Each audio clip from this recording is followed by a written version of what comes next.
नमस्कार। आइए सुनते हैं आचार्य चतुरसेन शास्त्री के द्वारा लिखा हुआ उपन्यास मंदिर की नर्तकी का चौथा भाग।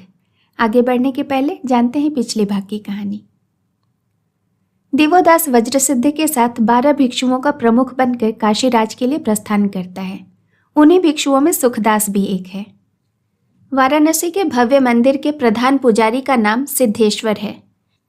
महायज्ञ शुरू हुआ। देवदासियों का नृत्य भी आरंभ हुआ। प्रमुख देवदासी मंजू घोषा नृत्य करते करते उसमें इतनी रम जाती है कि वह शिव मूर्ति के समक्ष पृथ्वी पर गिर पड़ती है। सिद्धेश्वर उसे उठाकर प्रसाद देते हैं।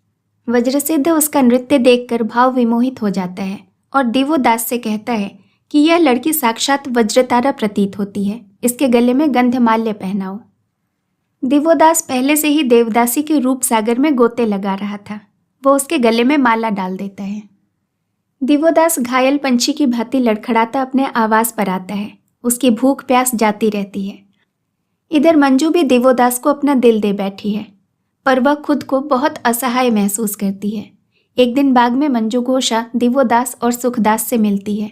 पूछने पर वह अपने दिल का हाल बयां करती है कि किस तरह उसका जीवन कांटों की सेज है। उसका रूप यौवन सबों के लिए खुला है।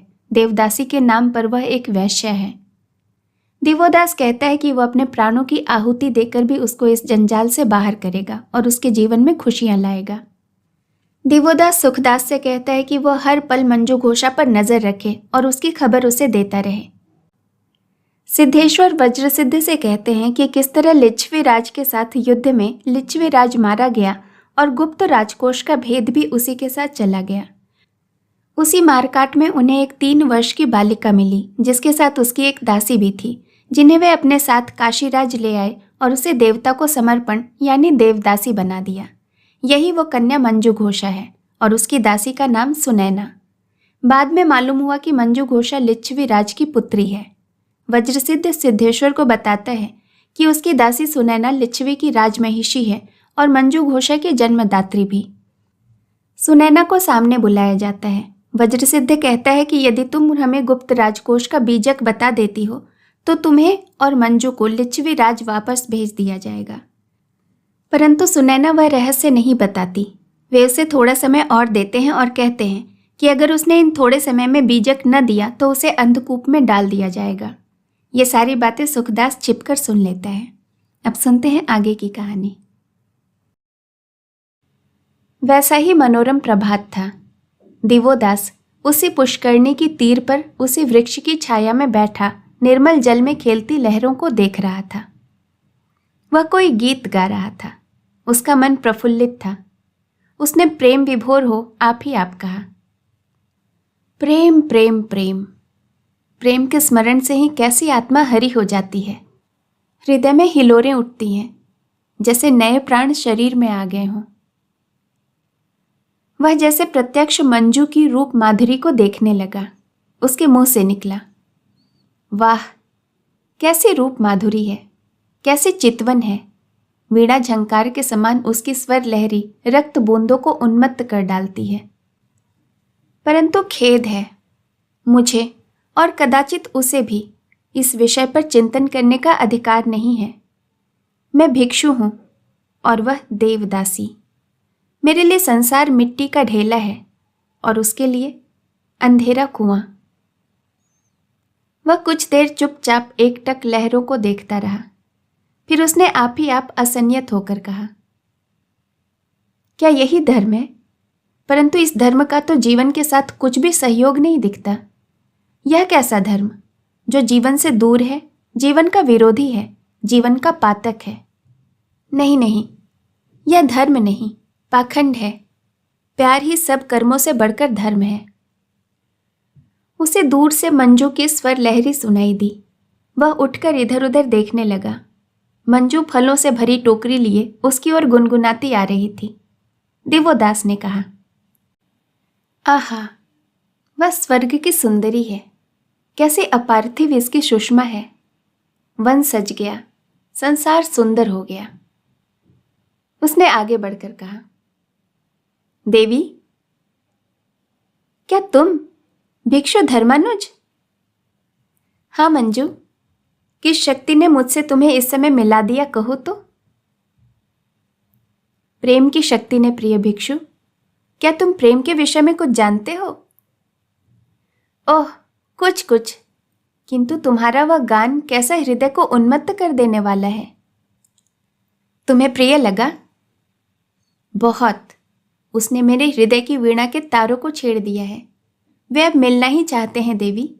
कैसा सुंदर है यह संसार, कैसा मनोरम है यह प्रभात, और उनसे भी अधिक तुम, केवल तुम। क्या तुमसे भी अधिक भिक्षुराज? मैं क्या तुम्हें सुंदर दिख पड़ता हूं? तुम बहुत ही सुंदर हो प्रिय। मंजू ने निकट आकर उसका उत्तरीय छू लिया।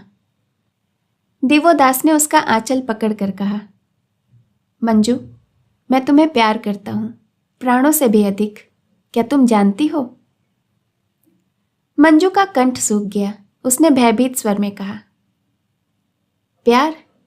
नहीं नहीं, यह असंभव है। नहीं प्रिय, यह खूब संभव है। मंजू ने देवोदास का चीवर छूकर कहा, भिक्षुराज, अपना यह चीवर देखो और मेरे कंठ का यह गलग्रह। उसने कंठ में लटकते हुए देवता की मूर्ति की ओर संकेत किया। फिर उसने टूटते स्वर में कहा, हम दोनों नष्ट जीव हैं प्रिय, प्रेम के अधिकारी नहीं। दिवोदास ने आवेश में आकर कहा, मेरा यह वेश और तुम्हारा गलग्रह सब झूठा आडंबर है। सच्ची वस्तु हमारा हृदय है और वह प्रेम से परिपूर्ण है। यदि हृदय हृदय को खींचता है तो मैं तो कहूंगा कि मेरी तरह तुम भी प्रेम का घाव खा गई हो। मंजू सिर नीचा किए खड़ी रही। देवोदास ने कहा, बोलो, क्या तुम भी मुझसे प्रेम करती हो? यह प्रश्न तो भिक्षुओं के पूछने योग्य नहीं है प्रिय। और क्या? अभागिनी देवदासी के सुनने योग्य भी नहीं। इसी से कहती हूं, मुझे जाने दो, मैं जाती हूं। जाना नहीं, मेरे प्रश्नों का उत्तर दो। परंतु मंजू ने उत्तर नहीं दिया। वह भूमि पर दृष्टि गड़ाए खड़ी रही। दिवोदास ने आवेशित होकर कहा, कहो, सच बात कहो। कहती हूं। इस शब्द के साथ ही मंजू की आंखों से टप टप आंसू टपक पड़े। वह वहां से चलने लगी। देवोदास ने बाधा देकर कहा, तब जाती कहां हो प्रिय? इस पृथ्वी पर कोई शक्ति नहीं जो हमें पृथक कर सके। आओ, हम पति पत्नी के पवित्र सूत्र में बंध जाएं। यह उदयोन्मुख सूर्य और यह कल्लोलित जल राशि हमारे साक्षी रहेंगे। उसने कसकर मंजू को आलिंगन पाश में बांध लिया। मंजू ने छटपटा कर कहा, भिक्षुराज? कौन भिक्षुराज? मैं उद्दंतपुरी के महाधनंजय का इकलौता पुत्र दिवोदास हूं। उसने अपना चीवर चीर चीर कर फेंक दिया। अंजू हक्का बक्का खड़ी देखती रह गई। उसके मुंह से बड़ी देर तक बोली न निकली। फिर उसने कहा, प्यारे, जानते हो, इस अपराध का दंड केवल मृत्यु है। क्या तुम मृत्यु से डरती हो प्रिय? मुझे मृत्यु से भय नहीं, मैं तुम्हारे लिए डरती हूं प्रिय। मैं निर्भय हूं और सारे संसार के सामने मैं श्रेष्ठीराज धनंजय का पुत्र आज से धर्मतः तुम्हारा पति हुआ। मंजू ने पुलकित होकर अस्त व्यस्त स्वर में कहा, और श्रेष्ठी पुत्र, मैं लिच्छवी विराजकुमारी भगवती मंजू घोषा आज से धर्मपूर्वक तुम्हारी पत्नी हुई। दिवोदास ने आश्चर्य से उछल कर कहा, क्या कहा? फिर से कहो। राजकुमारी भगवती मंजू घोषा? किंतु तुम्हारी चिर किंकरी प्रियतम। उसने दिवोदास की छाती में सिर छिपा लिया। दिवोदास ने उसे कसकर छाती से लगाकर उसके मुख पर प्रथम चुंबन अंकित कर दिया। मंजू घोषा ने अपने आंचल से एक गव्य माला निकाल कर कहा, इसे मैंने नित्य की भांति अपने देवता के लिए बनाया था, सो उसे अपनी हार्दिक अभिलाषाओं के साथ हृदय के देवता को अर्पण करती हूं। माला उसने दिवोदास के कंठ में डाल दी। दिवोदास ने माला को चूमकर और हंसकर कहा, यह देव प्रसाद तो भगवान ही पा सकता है। देखो, यह माला ही हमको एक कर देगी। उसने वही माला कंठ से उतारकर मंजू घोषा के गले में डाल दी। दोनों खिलखिलाकर हंस पड़े और आलिंगनबद्ध हो गए। आचार्य वज्रसिद्ध ने एकांत कक्ष में दिवोदास को बुलाकर कहा, यह क्या वत्स, मैंने सुना है कि तुमने चीरव त्याग दिया, भिक्षु मर्यादा भंग कर दी। आपने सत्य ही सुना है आचार्य, किंतु यह तो गर्हित पाप कर्म है। आप तो मुझे प्रथम ही पाप मुक्त कर चुके हैं आचार्य, अब भला पाप मुझे कहाँ स्पर्श कर सकता है। पुत्र, तुम अपने आचार्य का उपहास कर रहे हो। आचार्य जैसा समझे। पुत्र, क्या बात है, तुम मुझसे डरते हुए दूर दूर रहते हो। मैंने तो तुम्हें अपने प्रधान 12 शिष्यों का प्रधान बनाया है। तुम्हें क्या चिंता है? मन की बात मुझसे कहो, मैं तुम्हारा गुरु हूं। आचार्य, मुझे आपसे कुछ नहीं कहना है। क्यों? मैं कुछ कह नहीं सकता। तुम्हें कहना होगा पुत्र। तब सुनिए कि मैं भिक्षु नहीं हूं, विवाहित सद्गृहस्थ हूं। है? ये कैसी बात? जैसा आचार्य समझे। क्या तुम सद्धर्म पर श्रद्धा नहीं रखते? नहीं। कारण? कारण बताऊंगा तो आचार्य अविनय होगा। मैं आज्ञा देता हूं, कहो। तो सुनिए, आप धर्म की आड़ में धोखे और स्वार्थ का खेल खेल रहे हैं। बाहर कुछ और भीतर कुछ, यह सब पाखंडमय है। बस या और कुछ? आचार्य, आपने क्यों मेरा सर्वनाश किया? इस कपट धर्म में दीक्षित किया। आपने संयम, त्याग, वैराग्य और ज्ञान की कितनी डींगे मारी थी, वह सब तो झूठ थी ना। पुत्र, तुम जानते हो तुम किससे बातें कर रहे हो? दिवोदास ने आचार्य की बात नहीं सुनी। वह आवेश में कहता गया, मैंने देख लिया कि ये लोभी, कामी, दुष्ट और हत्यारे भिक्षु कितने पतित हैं। आप साफ साफ कहिए, किस लिए आपने मुझे इस अंधे कुएं में ला पटका है? आपकी क्या दुर्भी संधि है? आचार्य ने कुटिल हास्य करते हुए कहा, तुम्हें सत्य ही पसंद है तो सत्य ही सुनो, तुम्हारे पिता की अटूट संपदा को हड़पने के लिए। यह मेरे जीते जी आप कभी न कर पाएंगे आचार्य। तो तुम जीवित ही न रहने पाओगे। आपने मुझे निर्वाण का मार्ग दिखाने को कहा था। क्रोध न करो बच्चे, वह मार्ग तो मैं तुम्हें बताऊंगा। सुनो, राजनीति की भांति धर्म नीति भी टेढ़ी चाल चलती है। तुम जानते हो, हिंदू धर्म जीव हत्या का धर्म है। यज्ञ और धर्म के नाम पर बेचारे निरीह पशुओं का वध किया जाता है। यज्ञ के पवित्र कृत्यों के नाम पर मद्यपान किया जाता है। इस हिंदू धर्म में स्त्री और मर्दों पर भी उच्च जाति वालों ने पूरे अंकुश रखकर उन्हें पराधीन बनाया है। अछूतों के प्रति और छोटी जाति के प्रति अन्याय आचरण का अंत ही नहीं है। वे देवदासियां जो धर्म बंधन में बंधी हैं, पाप का जीवन व्यतीत करती हैं। दिवोदास सुनकर और मंजू घोषा का स्मरण करके अधीर हो उठा, परंतु आचार्य कहते गए, पुत्र, आश्चर्य मत करो। बौद्ध धर्म का जन्म इसी अधर्म के नाश के लिए है, किंतु मूर्ख जनता को युक्ति से ही सीधा रास्ता बताया जा सकता है।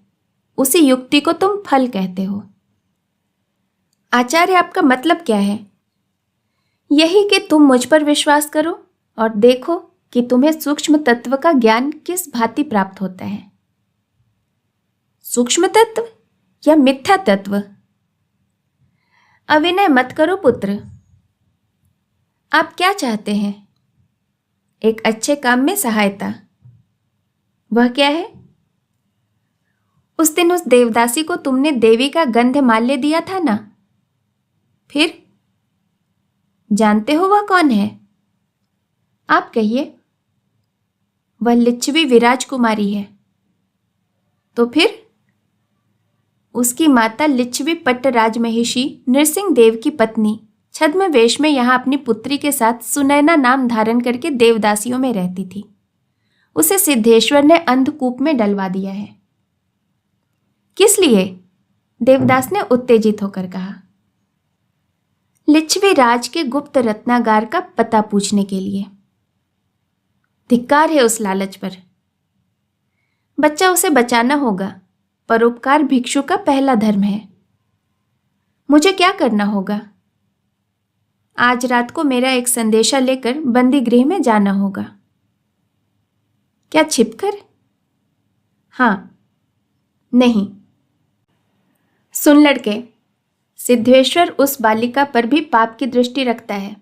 उसकी रक्षा के लिए उसकी माता का उद्धार करना ही होगा। मैं अभी उस पाखंडी सिद्धेश्वर का सिर धड़ से पृथक करता हूं। किंतु पुत्र, बल प्रयोग पशु करते हैं, फिर अपने बलाबल का भी विचार करना है। तो आपकी क्या योजना है? युक्ति कहिए। कर सकोगे? अवश्य। पहले इसे चुपचाप सुनैना को पहुंचा दो। लेख सामग्री भी ले जाना। इसके उत्तर आने पर ही सब कुछ निर्भर है। क्या? सुनैना का संदेश पाकर लिच्छवे विराज काशी पर अभियान करेगा। समझ गया। किंतु प्रहरी? लो, यह सबका मुंह बंद कर देगी। आचार्य ने मोहरों से भरी हुई एक थैली दिवोदास के हाथों में पकड़ा दी, साथ ही एक तीक्ष्ण कटार भी। इसका क्या होगा? आत्मरक्षा? ठीक है। यह सुनकर आश्वस्त होकर आचार्य ने कहा, तो पुत्र तुम जाओ, तुम्हारा कल्याण हो। बाहर आकर दिवोदास ने देखा सुखदास खड़ा है। उसने उसे देखकर प्रसन्न होकर कहा, सुना? सुना। यह देखो, उसने मोहरों से भरी थैली दी है। देखी देखी, और वह छुरी भी देखी। सुखदास हंस दिया। मतलब समझे? मैं तो पहले से ही समझे बैठा हूं, तुम चिंता न करो। काशी के बाजार में काशीराज का साला शंभुदेव मुसाहिबों सहित आ रहा था। बाजार सुनसान था, दुकानें बंद थीं, रात हो गई थी, सड़कों पर धुंधला प्रकाश हो रहा था। शंभुदेव, अफसोस, कामदेव के वाणों से घायल होकर। एक मुसाहिब, हाँ महाराज, घायल होकर? शंभुदेव, रात दिन सुरा और सुंदरियों। वही मुसाहिब, क्या बात कही है। हाँ महाराज, सुरा और सुंदरियों में। शंभु, मन फंस जाने से। फिर वही मुसाहिब, हाँ हाँ, मन फंस जाने से। शंभु, नगर का कुछ हालचाल महीनों से मिल ही नहीं रहा। वही मुसाहिब, धन्य धर्ममूर्ति, आपको नगर की इतनी चिंता है। शंभु, अरे भाइयों, आखिर मैं नगर कोटपाल हूं कि नहीं। सब मुसाहिब, हाँ हाँ महाराज। उसने अपने शास्त्रों की ओर संकेत किया। शंभु, तब हमें ही राजा समझो। सब मुसाहिब, महाराज की जय हो। शंभु, पहले मुसाहिब के कान में झुककर, महाराज के बाद, समझे। पहले मुसाहिब ने सबकी ओर एक खास संकेत से देखा, फिर सबने एक साथ कहा, हाँ महाराज, सत्य है। शंभु, तब मुझे नगर बस्ती की फिक्र करनी ही चाहिए। अरे चल मिथ्यानंद, नगर का हालचाल कह। मिथ्यानंद, जो आज्ञा महाराज, किंतु अभयदान हो तो सत्य कहूं। शंभु, कह कह, डर मत। मिथ्यानंद, तब सुनिए महाराज, नगर में बड़ा गड़बड़ झाला फैला है। रंडी भड़ुए भूखों से मरने लगे हैं। लोग अपनी अपनी सड़ी गली धर्मपत्नियों से ही संतोष करने लगे हैं। झुनिया, जुलाहे, चमार खुलकर शराब पीते हैं। कोई कुछ नहीं कहता, परंतु ब्राह्मणों को सब टोकते हैं। शराब की बिक्री बहुत कम हो रही है। लोग रात भर जागते रहते हैं। चोर बेचारों की घात ही नहीं लगती। वे घर से निकले कि फंसे। सड़कों पर रात भर रोशनी रहती है। भले घर की बहू बेटियां अब छिप छिपाकर अभिसार को जाएं तो कैसे। और महाराज, अब तो ब्राह्मण भी परिश्रम करने लगे हैं। शंभुदेव क्रोध से, समझा, मुद्दत से हमने नगर के प्रबंध पर ध्यान नहीं दिया, इसीलिए ऐसा हो रहा है। मैं सबको कठोर दंड दूंगा। समझ गए आप? मैं सबको कठोर दंड दूंगा। सब, धन्य महाराज, आप न्याय की मूर्ति हैं। शंभू कुमति चंद से। अच्छा कुमति चंद उपाध्यक्ष, तुम क्या कहते हो? कुमति, श्रीमान का कहना बिल्कुल ठीक है। शंभू, प्रबंध करना होगा, प्रबंध। नगर में बड़ा गड़बड़ हो रहा है। कुमति, हाँ महाराज, हाँ। शंभू, तब करो प्रबंध। कुमति, जो आज्ञा। वह हाथ जोड़कर गिड़गिड़ाने लगा। इसी बीच गोरख ब्राह्मण आता दिखाई पड़ा। साथ में पीछे 4 शिष्य भी थे। गोरख इधर उधर देखता हुआ, हटो बच्चों, ब्राह्मण आ रहा है। दुष्ट नीच शूद्र कैसे असावधानी से चल रहे हैं। शंभू गोरख को आता देख, अरे गोरख महाराज हैं, प्रणाम ब्राह्मण देवता। गोरख, अरे कोटपाल हैं। अरे अल्हांकुर, शीघ्र कोटपाल को आशीर्वाद दे। अल्हांकुर ने दूब जलपात्र में डुबोकर आशीर्वाद दिया। शत्रु बढ़े, भय रोग बढ़े, कलवार की हाट पे ठाठ जुड़े, भड़वे रंगे रसरंग करे, निर्भर तस्कर दिन रात फिरे। शंभू, आज किधर की सवारी बढ़ी? आजकल तो महाराज यज्ञ की खटपट कर रहे हैं, बड़ी चहल पहल है, निमंत्रण तो मिला ही होगा। गोरख, नहीं, इस बार राजा मुझे भूल गया है। उसने मुझे इस आनंद से वंचित करके अच्छा नहीं किया। शंभू, अरे ऐसा अनर्थ? तुम काशी महामहोपाध्याय, प्रकांड विद्वान। गोरख, वही तो, काशी राज का नाश होने वाला है, मैं उसे शाप दूंगा। शंभू हंसकर, शाप? केवल इतनी सी बात पर? ना, ऐसा न करना देवता। हाँ, कभी इन चरणों की रज मेरे घर पर भी डालकर पवित्र कीजिए। बहुत बढ़िया नई पुरानी मध्य गौड़ देश से आई है। गोरख, अच्छा, कभी देखा जाएगा। शंभू, कभी नहीं, कल। हाँ, उस विषय का क्या रहा? वह सुंदरी दासी मंजू घोषा। गोरख, महाराज समय पर सब काम होंगे, जल्दी करना ठीक नहीं। शंभू, तो कब तक आशा करूं? उसने घूम कर देखा, सामने जयमंगल आ रहा था। आहा, श्रेष्ठी पुत्र जयमंगल आ रहे हैं। जयमंगल निकट पहुंचकर, मेरे मित्र महाराज शंभुदेव हैं और मेरे मित्र गोरख महाराज भी। गोरख जयमंगल से, सावधान रहो, ब्राह्मण किसी का भी मित्र नहीं, वह जगत पूज्य है। जगमंगल हंसकर, ब्राह्मण देवता को प्रणाम करता हूं। गोरख उसे शिष्य से, आशीर्वाद दे रे। शिष्य घास के तिनके जलपात्र में डुबोकर जयमंगल पर छींटा देता हुआ बोला, तोड़ो तरमाल, लोट मारो तुम गद्दों पर, दोस्तों में बैठकर शतरंज ताश खेलिए, देह का दुश्वार भार लाद के चलेंगे कहाँ, गद्देदार गाड़ियों में बैठ मजा लीजिए। आप हैं अमीरजादे, नाजुक मिजाज भला, कंचन सी काया पर कैसे कष्ट झेलिए। नौकर कभी न काम करें, किंतु आप तो इमली के पत्ते पर बैठे दंड पे लिए। शंभू, कहो मित्र, कल तुम जुए में इतना रुपया हार गए, परंतु चेहरे पर वही मौज बहार है। जयमंगल, वाह, रुपया पैसा हाथ का मैल है, उसके लिए सोच क्या, जब तक भोगा जाए भोग करना चाहिए। गोरख, इसमें क्या संदेह, संयम और धैर्य के लिए तो सारी उम्र पड़ी है, जब इंद्रियां थक जाएंगी तब काम भी कर लिया जाएगा। शंभू, क्या बात कही है। अच्छा भाई, हम जाते हैं, नगर का प्रबंध करना है, परंतु कल का निमंत्रण भूल मत जाना। यह कहकर वह एक ओर चल दिया। गोरख स्वगत।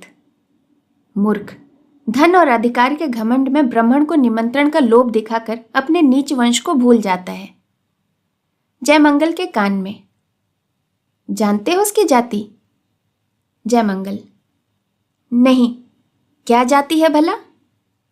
गोरख, साला कुंभी है कि जुलाहा, याद नहीं आ रहा। सामने से चंद्रावली आ रही थी। उसे देखकर जयमंगल ने प्रसन्न होकर कहा, अरे यह कौन सुंदरी आ रही है? समझा, यह तो चंद्रावली देवदासी है। फिर जयमंगल से, श्रेष्ठीपुत्र, देखो बिना बादल के बिजली, पहचानते हो? जयमंगल, पहचानता हूं। आगे बढ़कर चंद्रावली से, चंद्रावली अच्छी तो हो? चंद्रा, आपकी बला से, आप तो एक बारगी ही पुराने मित्रों को भूल गए। जयमंगल, वाह, यह मुख क्या भुलाया जा सकता है? चंद्रावली, आपसे बातों में कौन जीत सकता है? जय, इस मुख को देखकर तो गूंगा भी बोल उठे। चंद्रा, तब कब श्रीमान मेरे घर पधारेंगे? कहिए तो अभी। अभी नहीं, कल। जयमंगल, अच्छा अच्छा। चंद्रावली गोरख से, आप भी ब्राह्मण? गोरख, सिर के बल। चंद्रावली हाथ से बिखेरती हुई चली गई। गोरख, बहुत सुंदर है, क्यों श्रेष्ठीपुत्र? वो तो है, परंतु परंतु क्या? कहने योग्य नहीं। गोरख, कहो, क्या किसी ने तुम्हारा मन हरण किया है? जयमंगल, किया तो है। गोरख, कौन है वह? जयमंगल, वह अद्वितीय सुंदरी बाला है। गोरख, कहाँ है वह? मंदिर में ही है। मंदिर में? जयमंगल, हाँ, एक दिन संध्या समय मंदिर में मैं गया था। आरती नहीं हुई थी, वहाँ सन्नाटा था, महाप्रभु भी नहीं आए थे। मैं भीतर चला गया। सहसा मुझे एक आहट सुनाई दी। देखा एक फूल सी सुकुमारी बैठी देवता का फूलों से श्रृंगार कर रही है। हम लोगों की आंखें चार हुई, मेरे हृदय में बर्छी लगी। तब से मेरी यही दशा है। वाह, क्या सुंदरी थी!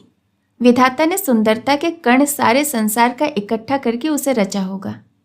उसकी आंखों में आंसू थे, उसके होठ फड़क रहे थे। गोरख, क्या तुमने उसका नाम पूछा? जय, जब मैं उसके निकट जाकर पूछा, सुंदरी तुम्हारा नाम क्या है और तुम्हें क्या दुख है, तो वो बिना उत्तर दिए चली गई। परंतु मुझे उस मोहिनी के नाम का पता चल गया है, वह मंजू घोषा थी। गोरख, समझा, वही मंजू घोषा, जिसे देखो वही मंजू घोषा की रट लगा रहा है। उसकी आशा छोड़ दो श्रेष्ठी। जयमंगल, कभी नहीं, चाहे प्राण से हाथ धोने पड़े। गोरख, तब फिर प्राण त्यागो। फिर कुछ सोच कर कहा, परंतु मैं तुम्हारी सहायता कर सकता हूं। जयमंगल, मोहरों की थैली पकड़ाकर, मैं तुम्हें अपना सर्वस्व दे दूंगा देवता। गोरख, थैली रखकर, तब आ जाओ मंदिर में। सुखानंद आड़ से निकलकर, बेचारी मंजू घोषा पर कोई नई मुसीबत आने वाली है, देखो कुछ तिगड़म लगाऊं। वह छिपता हुआ गोरख के पीछे पीछे चला। शेष कहानी अगले भाग में। कहानी सुनने के लिए आपका बहुत बहुत धन्यवाद। नमस्कार।